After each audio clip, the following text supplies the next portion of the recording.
Hi, welcome to the BelieveAfrica podcast. We're having conversations that inspire and creating minds that revolutionize. I am your host, Cyril Awere, and today we're looking at episode 11, Networking Nuggets. We have with us two guests, Ekow and Abena Richardson. They are actually a couple, and they have been doing some work in this area, running some initiatives which is helping their clients to become better networkers. So we hope that this conversation would provide you, as our listeners, with some guidance on how to create, how to get the best value from networking.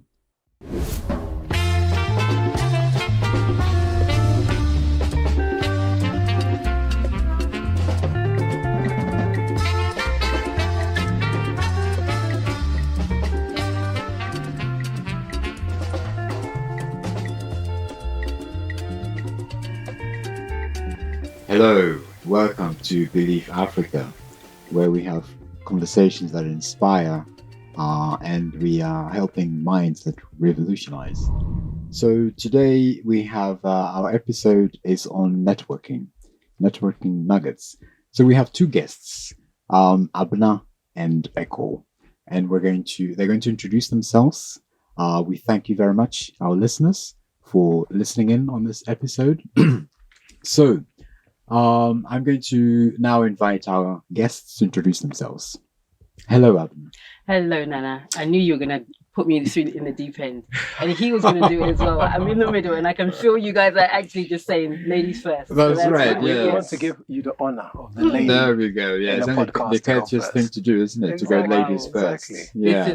This is it. But it's a great pleasure to have both of you here. It's an with absolute us. honor to be here. Yeah. Definitely. And I'm very sure that our listeners are going to be getting lots of nuggets of wisdom on the networking front. Right. So we're going to have a very interesting conversation Definitely. about this topic. Yeah. But what we'll do is I will first of all like for you to introduce yourselves. Tell us what your background is and what you have been doing in this space. Sure. And then the second part is what gave you the spark to specialize in this area. Excellent. So I would start by saying Let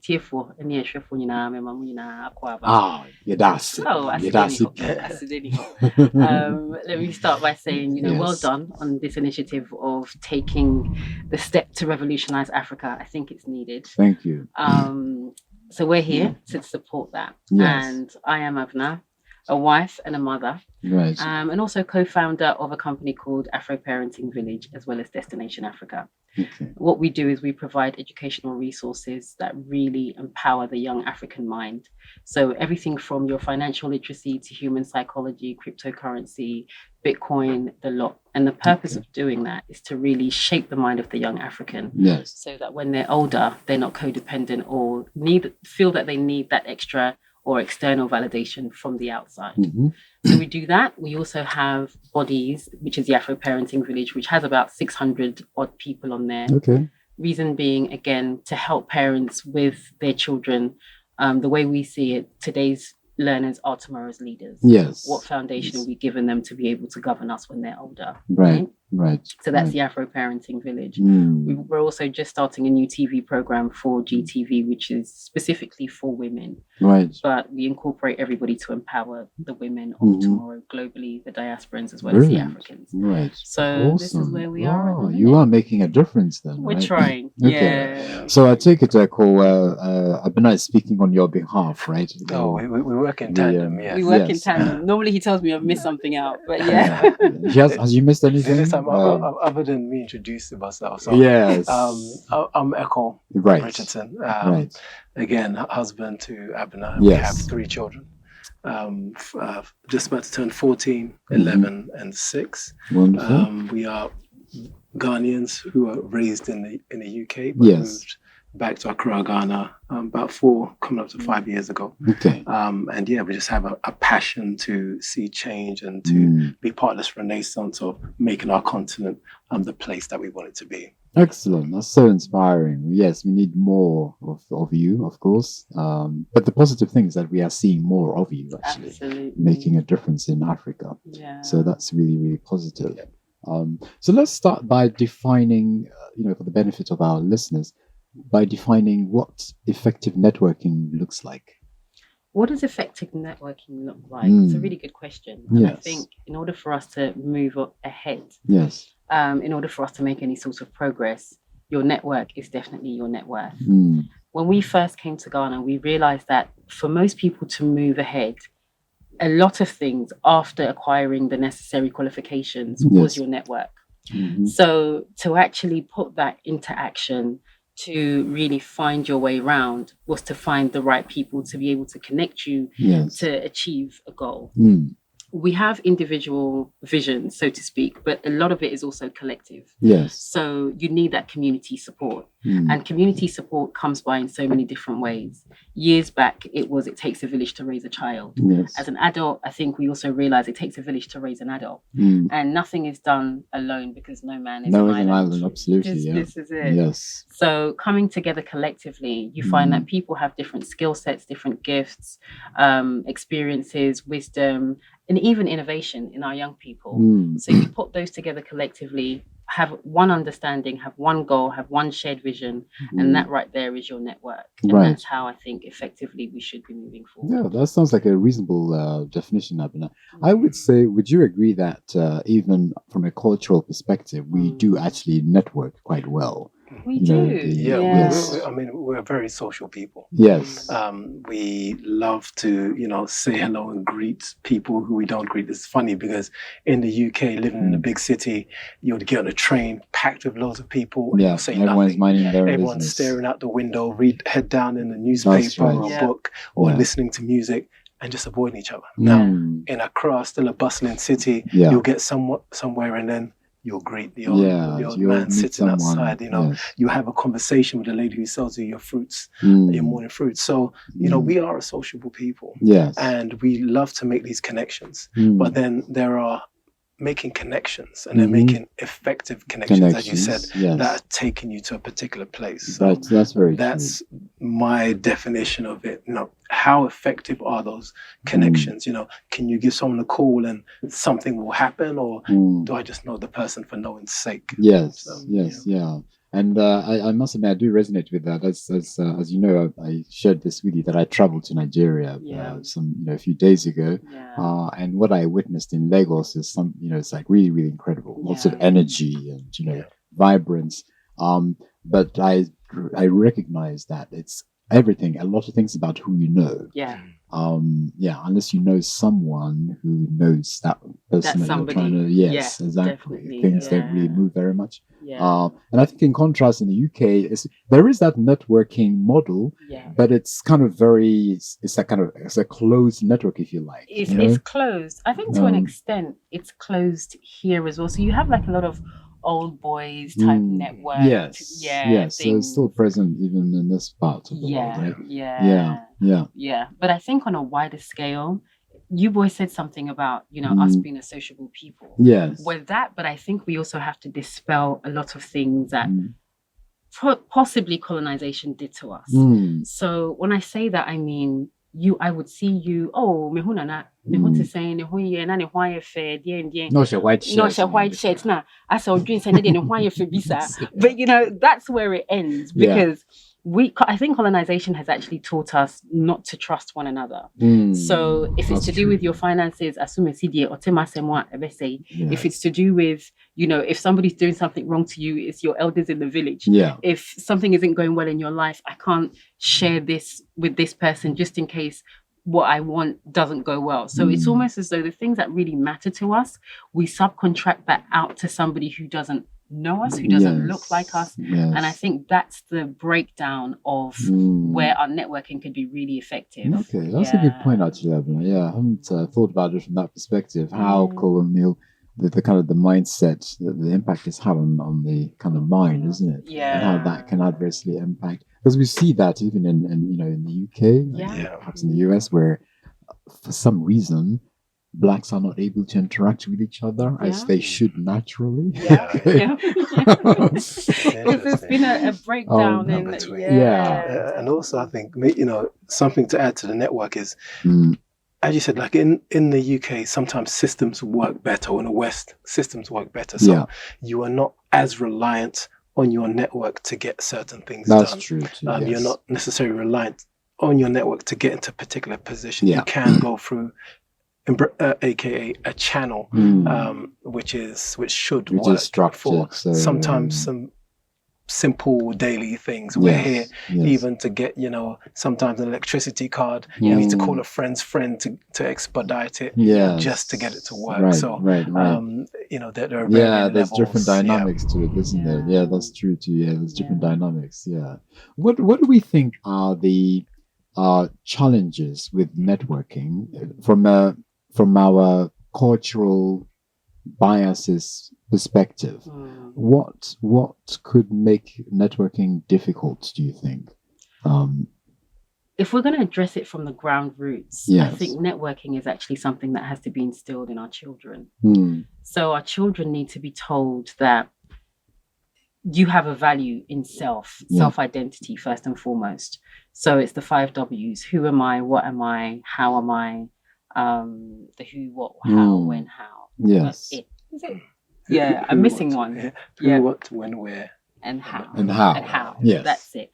Because if you're going to give anything a name, that thing has to be defined. And if that very being cannot define who they are, why they're here, what they're doing here, etc., they can't then help their brother. They can't then help their sister, because they can't even define their own purpose, let alone how. That's a good point, Abena. Is that taught in school? Absolutely not. Okay. because the whole system is designed for us to serve outside of ourselves. Okay. So this is why we have this savior mentality. Yes. Somebody else is going to come and save us. We would walk past an open gutter that we know is causing malaria day in, day out. And we can't, the 3 of us, 4 of us in that vicinity, get together and say, let's put money together. Let's form a co-op and do something to cover this gutter. Yes. Because we've been raised to believe that it's always somebody ahead. Yes. Someone else is going to come and save us. Someone else is going to come and help us. But fundamentally, I think we need to look at the fact that if you look at other people, and we're not trying to reinvent the wheel here, but when you look at Africa and they say, he who owns Africa owns the world, right? But then we have all the assets, we have all the wealth, but we're still begging.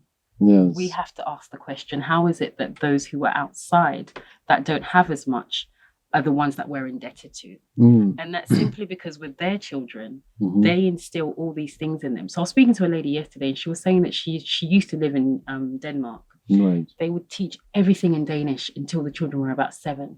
So they had this sense of self-value and patriotism to one another. Yes. We don't have that. Yes, so that's the grassroots.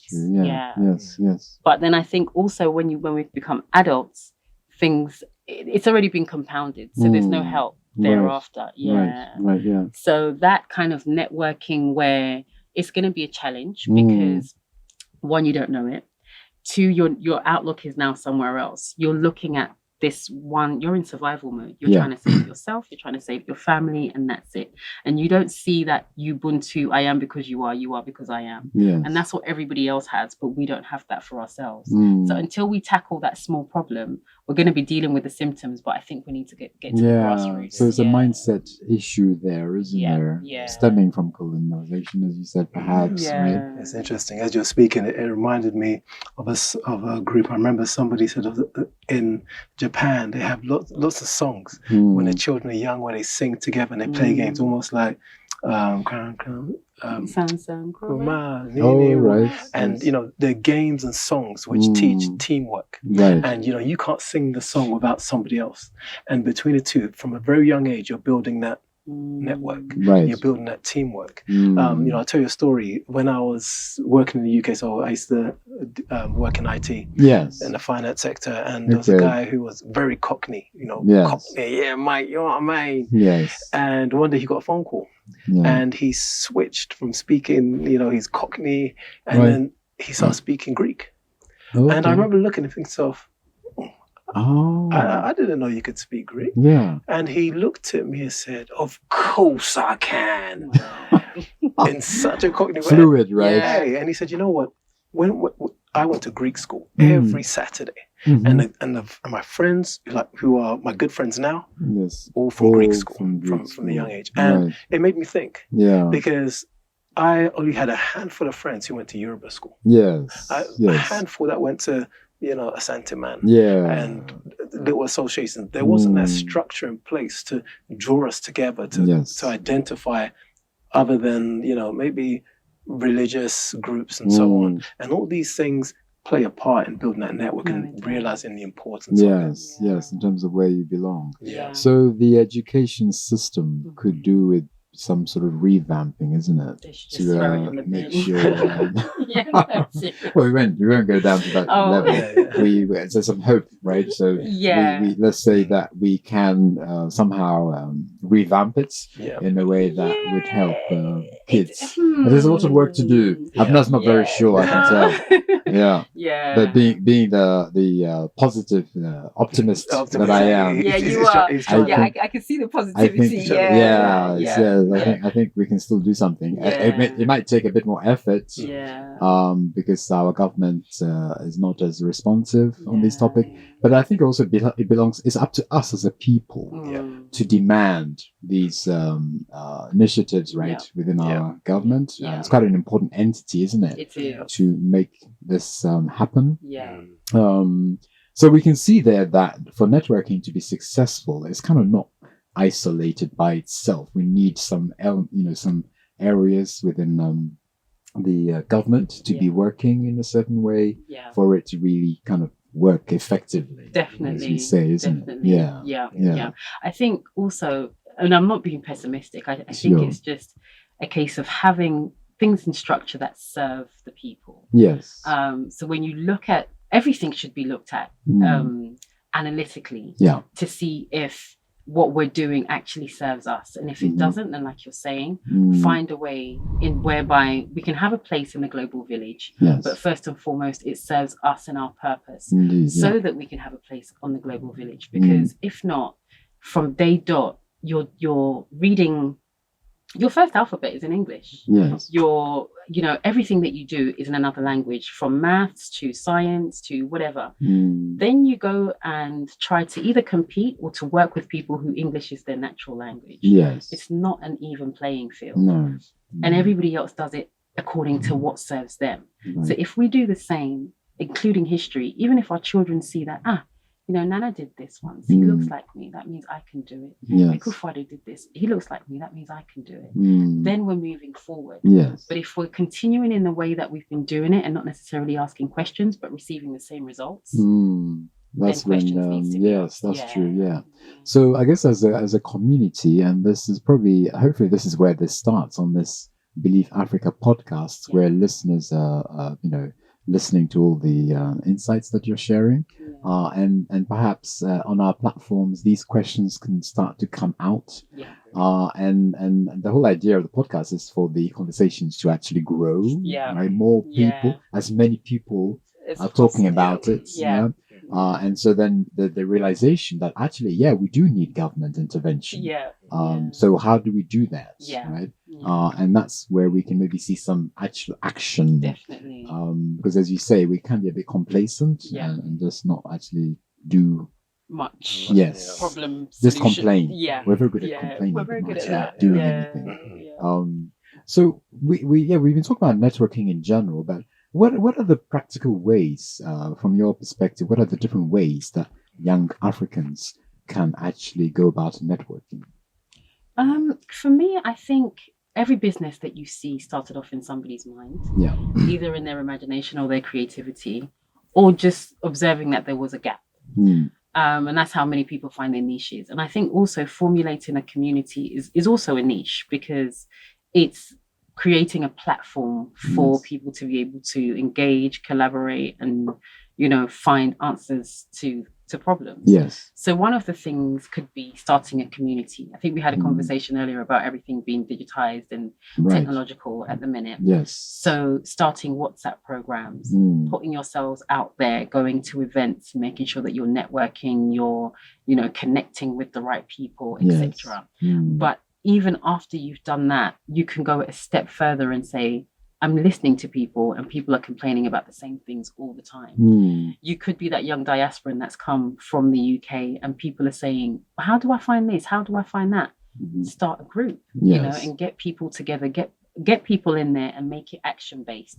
Set targets, get people to stick to those targets and achieve those targets. And if you're not achieving them, measure it in some shape and form. It sounds very pragmatic, but it's the only way. If you're not measuring what you set forth, you don't know whether you're achieving, you don't know whether you're sliding and whatever. And I do find that what other successful people have done that maybe we could do a bit better in is to measure what it is that we're doing. So I think these are some of the ways that we can move forward. And if you can't do it yourself, then collaborate with somebody that is also interested. And again, that in itself is collaboration. So absolutely. Yeah, no, you're right there. I think, a lot of our youngsters have mobile phones. But they are using it for other things. This is it. Other than finding ways of opportunities to network. But do we have network platforms or even physical meetups in Ghana? I mean, I say it's all over the place. I mean, and to add to, I think it's more of a mindset issue. I think sometimes people are very direct and transactional. Like they see something and they want an instant transaction back. If I'm going to attend an event, I need X back. And sometimes that isn't the case for networking. Sometimes it's about building your worth in a particular space, showing people that you add some value as well. And that in turn, builds that value in other people's eyes that may establish that connection and take it to another level. For instance, the Afro parenting village, which we have, some people join and, we have a business section and all they're interested about, I want to promote my business. How do I promote my business? Right. I think you have to give first in order to receive. Why should people buy from? They need to understand the value that you're offering, but they're so interested, so keen about pushing their business out there. They are slightly missing the message of how they can network and share, their story, their journey, their product or their service. And sometimes just being able to take a step back and say, okay, I'm walking into this space. How am I presenting myself, my brand? And how best can I maximize? And sometimes it may be a slow burner, and don't just expect it to be a direct transaction. So it's the timeliness of it, isn't it? I must say, we are quite impatient when it comes to expectations, right? And we also have to switch our mind into thinking I need to give something in order to receive. So that's a very good point. Because a lot of people tend to expect to get something if they have to go to the networking event, especially when it's a paid-for event. They find it very hard to justify the value. Which is quite surprising because we are a society that likes to give, that likes to help. I think we're charitable. Maybe it depends on the context. Yes. We like to be seen to be giving. Right. And we like to be seen to be helping. Okay. To be seen is different from genuinely from the heart. Absolutely. Okay. I mean, I wonder how true that would be if we were giving and nobody knew about it. So, when you go to a funeral, they have to announce who's brought what. Yes, I have always wondered about that too. Yes. So, I think it's really instilling in our culture. Yes. And you can change that. Can change that. There is, I remember when we started the Afro Parenting Village, again, we were hearing about people who were looking for parenting tips. They were looking for different tips as they got older. So starting a business, how to network, how to even find a partner. It was all encompassing. So we started this group and in 2 days we had 140 people and we realized in 2 days. 2 days. That's impressive. So we realized there was a need, but then what Ekow was also saying in terms of that instant gratification was also there. So we had to put certain things in place. Like if you want to advertise your business, there's a way that you do it. How did you set that expectation then? So we would have the rules. with your business per se, you would put the name of your business, the description, the contact details, and that's it. If you put it down and it was wrong, we'd just delete it. Okay. And then we'd send you a private message and you'd have to resend. Yes. And initially we thought a lot of people would leave, but people started to see the benefit. So they would do it properly, and eventually we didn't have to. Right. I think oftentimes we don't really want to put in that work because it can be frustrating. Yes. But the fruits thereafter are actually beneficial. Yes. So yeah. Oh, that's good. That's encouraging to hear. It is. Yeah, it is. But yeah, so I guess the key message for our young people is not to be impatient. Yes. Right? Yes. So that's number one. And from what you're describing there, and also to be willing to give something in order to receive. Yeah. Right? It's part of networking. Yeah. So that's kind of useful to know. Yeah. I think you talked about, Abena, a good thing with networking is to be able to measure, find a way to measure, what success looks like. What do you think that could, what could be the things to measure as part of networking, do you think? Okay, so is that for the person that wants to network or the person that's running the network? No, the person that wants to network. Okay. Yeah. So for instance, I'm going to a networking event, and I want to be able to measure whether me attending that event has been successful or not. Right. Okay. Yes. Right. So I think that would be subjective to each individual's objectives. Yeah. Yes, exactly. that's true. Yeah. But you can set your personal targets. Yes. How many people do I want to meet? How many returns? What kind of the returns being not necessarily financial. Yes. But does it lead to promotion? Does it lead to marketing? Does it lead to collaboration? Right. So you can list all of these things and then measure it over a certain amount of time and see how best it's working. If not, you can also have feedback from the people that you meet. They can also give you advice about, what you could potentially be doing or what you're doing that's maybe affecting you and pulling you backwards. Yes. So these are some of the things that if you put into place, right. once you have all of that, that's your source. And so then it becomes a 360. You just keep going around in a loop and it becomes cyclical. So so that's the best way to just to add a little bit to that again, you may be someone who's shy, because a lot of people go to networking events and they're like, I want to network but I can't. So maybe for you, that first event, you may just say 3 people. I'm going to go and say hello to 3 people.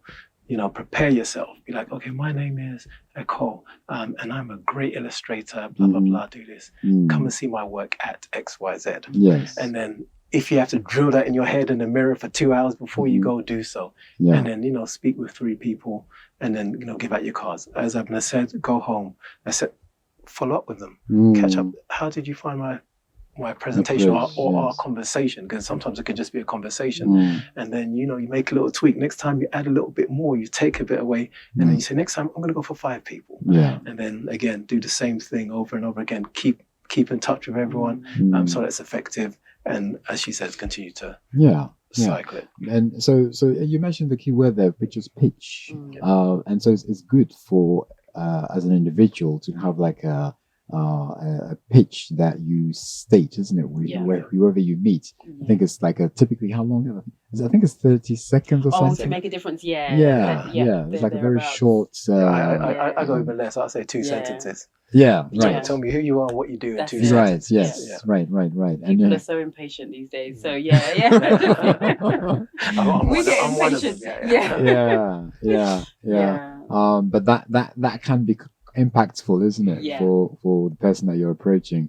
And as we say, I think it's also useful even in amongst that pitch to say what you are offering the person that you're interacting with in an instance. It may be in the form of a question, for instance, oh, this is what I do, how may I help you? Would you, is it something that you think you can benefit from? Something along those lines, right? And that's an immediate way of really inviting the person into a conversation. Because if someone walks up to me and says, Cyril, I have this, would you like to explore it? Something that I'm offering to you. Like you're more likely to engage. So that's probably a good way to start it. And of course, on our BelieveAfrica platform, we hope to have people who are experienced at networking, so that those that are not, when they're asking the questions on the platform, then they're getting that feedback, and that's where the interactions can be really, really worthwhile. Yeah. So I guess, bringing this to a close, what would you say for someone who hasn't done any networking at all before? What would be the steps that you would recommend that they take in order to start that journey of networking through to, as you said, finding ways of measuring it in the context of Ghana, Africa? For me, I'll say, start with the right mindset. Like you have to know why you want to network. And you must be able to at least write down 3 or 4 positive, affirmative goals that you want to achieve by whether it's just getting your name out there, whether it's a job you want in the end, whether it's your business you want promotion, or whether it's a financial target. Whatever it may be, you must start there. That must be your why, because then that will see you through when you feel like you're struggling or you're not doing so. Then, pitch yourself, promote yourself, take the time to sit down and assess who am yourself. I? What can I offer to this world? What is my core gift, my potential that I want to share with the world? And then, take that time to write it down, rewrite it and rewrite it again. Share it with a friend, share it with someone who's experienced and really hone that, because that would be the basis for the next step. And then from there, I'll hand over to Abena. But so that's like a self-discovery piece that you're describing there, isn't it? Which is quite, a lot of us probably overlook that, right? We just go straight into the networking event, right? But I think what you're saying there kind of really makes sense. It's knowing just be prepared, deeply enough to know what you can offer. Okay. That is really good. I mean, everything that he said is actually how you should definitely start. Yes. I would also add to that, have a unique selling point. That's true too. Because that's what's going to set you apart. Right. I remember when we were leaving the UK to come to Ghana and we didn't know what we were going to do. We knew nobody. Okay. And my mum said, you just go. I've seen what you do with children here. It's going to be amazing. Just go. I said, Mummy, we don't know anyone. I don't think it's going to work out and blah, blah, blah. And she had more faith in us than we did. Yes. So she was like, just go. That's inspiring. Yeah. Okay. And so, definitely your village as well, actually. The people around you really count. So she said, just go. Yeah. And I called her over the weekend. I said to her, Mummy, do you know what?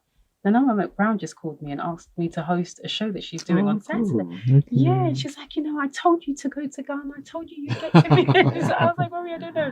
But when we've come, consequently, we have been doing things like that for people over and over. And these are people that we didn't know. We didn't know anything about. We're talking, popular figures right at the and all of that. Yes, of course, And our unique selling point was that we knew how to look after your children. We knew how to give them confidence, character building, public speaking, and understand the world that they live in and prepare them for the new world, right? So people see that because they can relate to what you want for them. And also they can relate to the fact that you're telling their story. So if you see somebody that you want to approach, say if I wanted to approach you, BelieveAfrica, and I was a DJ, what I would do is I would do a small jingle and put BelieveAfrica in there with something that had an African beat or an African theme. As soon as you heard that, of course, you would be very interested to explore more. Absolutely, right? Because that is your jingle, especially if it was a song that was well known to many people. So that's your unique selling point. But at the same time, you're thinking outside of the box and you're relating to the person that you're trying to sell to. So thereafter, even if you have to change it, I'm going to be the first person that you call. Oh, we're going to change the jingle. What do you think is going to suit us this time? What do you think is going to suit us? And then we'll keep going. And then the promotion will just come because people would always relate that back to you. If it's somebody that you don't know, once you approach them, listen find out to them. more about them. Let them do more of the talking. And then once you hear who they are and what they want to achieve, find something that's going to relate to their story. And then you find a way that your business is going to help them. That's also, that's customer centricity. Absolutely. It's an area that I cover as part of business agility, helping organizations to become more customer focused. So it's exactly that, actually. Making your customer the center point, isn't it? So in this case, whoever it is that I'm networking with, I want to make sure that I'm going to be there for them. Absolutely. But that's a good point. Actually, being proactive with creating something specifically for them. For them. As part of the initial conversation, even. Definitely. Yeah. Because what happens then, Nana, is they start recommending you. Yes. And then that becomes your network, right. which becomes your net worth. But you didn't have to do the work. You did it initially. Right. But you sowed the seed, especially with an influential word by mouth is very powerful. Absolutely. It's a recommendation. Oh, Nana Awere. The calls just start coming in. Yes. So once you start recommending them and they start recommending them, it just has a knock-on effect. Yeah. Definitely. No, that's good. Yeah, I like that actually. Because I think a lot of us take that for granted. I guess it's a bit like going, even being a volunteer. Right. Yeah. You can afford to volunteer in an organization. Yeah. Demonstrate your worth. Very good point. And then of course the company that you're volunteering for might then think, oh, okay, maybe we want to hold on to Abena. She seems to be very good and very organized. Yeah. And we talk a lot about character. That's quite important. So as part of networking, you want to make sure that you have the right character coming across in the right way, and doors start to open for you. So one thing I'll probably add to that is, as you're writing your list of things down that you want to achieve, also set aside that part that you're open to new things. Yes. Be open, because sometimes, opportunity knocks where you least expect it. Oh, yes, that's true. And just making sure that, I'm focused on doing this for my business, but I must also develop myself in other ways. We have the Afro parenting village, and some people, first thing many of the young people say is like, but I'm not a parent yet. And they instantly close their mind like, oh, it's just for parents. The whole thought of it is quite scary. And then they're like, and I'm like, no, it's not actually. Because think about it. One day you're probably hoping to be a parent. Yeah. So there's many things that parents are going through, they're talking about. Some have been through it and are sharing their experiences. And you're now in a space, even red flags of girlfriends and boyfriends, like decisions people made, all these things, you're now privy to it before arriving at that destination. Yes. So that will inform you to make better decisions before you get there. Indeed, and I remember saying that to one young guy, I was like, I never actually thought about it that way. And sometimes that's the value in networking and sharing with people who are outside of your intended space, because then it allows you to grow, not just in a particular way, but also out by scale and to explore different areas that would build you up holistically. Yeah. And I actually, on that note, Ekow, with networking, it doesn't have to be within your own sphere of friends' domain, right? Yeah. The other advice is that you want it to be as diverse as possible. So going out of your own group of friends, space, going international even, right? Because now we have this global village, this is and you just never know what can happen. So I guess that's another point, isn't it? To broaden one's So our village is actually a global village, right? I don't think we have one country that's not represented in that village. Good. Yeah, so it's from very Canada international. Right. And we had a lady recently who lost her husband. She come from Canada, right? And he passed away. He had malaria. Oh, they're sad. not from here. Yeah, they had 7 children, unfortunately. Wow. Yeah, so she'd been left alone with the 7 children. Right. And honestly, Nana, when I tell you the village got together and raised 31,000 cedis, honestly, within a space of a week, it was shocking. That's impressive. So this is what the things that networking can do for you. And like you say, especially when you're looking outside of, not just your immediate circle. That. It's quite important, isn't it? Definitely. Because we're connected, we're related, regardless of where we are and where we live. Absolutely. And I think that it's also useful to be culturally aware, isn't it? Definitely. As you say, we now have this global village, so being able to relate to other cultures can also be beneficial. Right? This is how you create some really strong international networks. So that's also useful. So it's been really great. Abena and Ekow. But I have a question for you, actually. Please go ahead. So I'm the one doing the questioning. Just allow me this one. Just the one. So, it's nice. We like you say, we talk. Yeah. We sit down. We're very good at talking. We're very good at complaining. Yes. But what's the vision for Believe Africa? Because I always think, after all is said and done, yes, whenever somebody has an initiative, we brothers and sisters have to get behind that person help forward that vision. Yes. So, yeah. That's a very good question. Thank you for asking that, Abena, because I think it'd be useful to reinforce the point for our listeners. Yeah. So Believe Africa podcast is really, the aim is to help young Africans to believe in themselves. This is the first point. To think in a way that would help them to recognize that they can lead purposeful and meaningful lives. I love that. Yeah. And once we have that with a reasonably large number of young people, we can't say that we can transform every single young person, but at least if we have most young people thinking in the right way, behaving in the right way, Africa then can go on to become a very, very superpower. Absolutely, and we firmly believe that. So we're using the word belief as a way of emphasizing that point. Definitely. But thank you for asking that question. No, definitely. I think it's a good one to you've taken the initiative.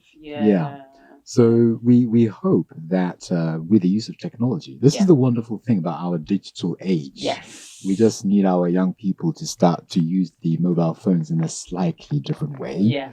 Right. So we hope that with the different digital platforms, they will be interacting with each other and learning from each other, and through those being able to grow, etc.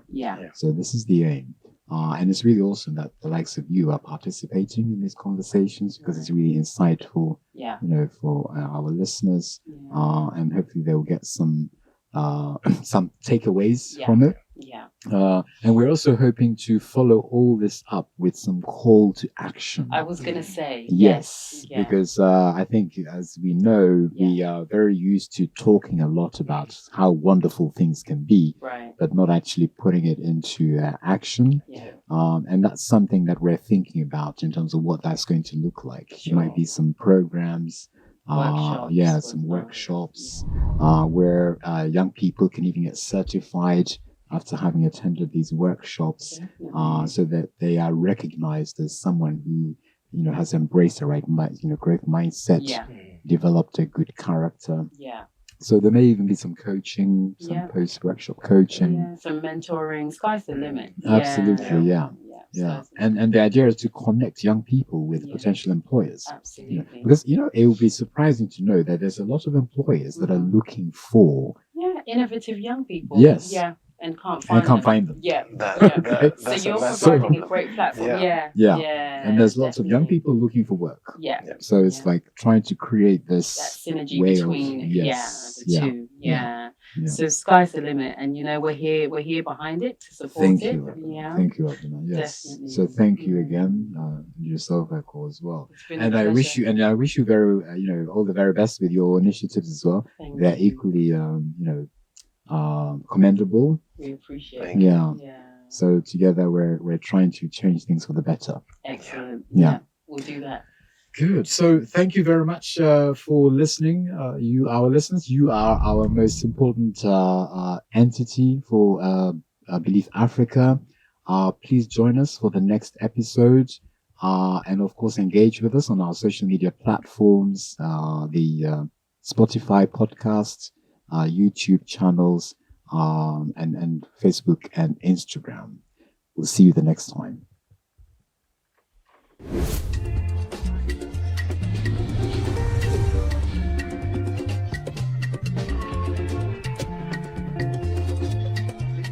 Thank you so much for listening. Thank you so much for joining us. We look forward to you joining us for the next episode. Please don't forget to subscribe to our podcast and YouTube channels, along with our social media platforms, for any new offerings and engagements with you as listeners. We look forward to seeing you at the next episode. Thank you.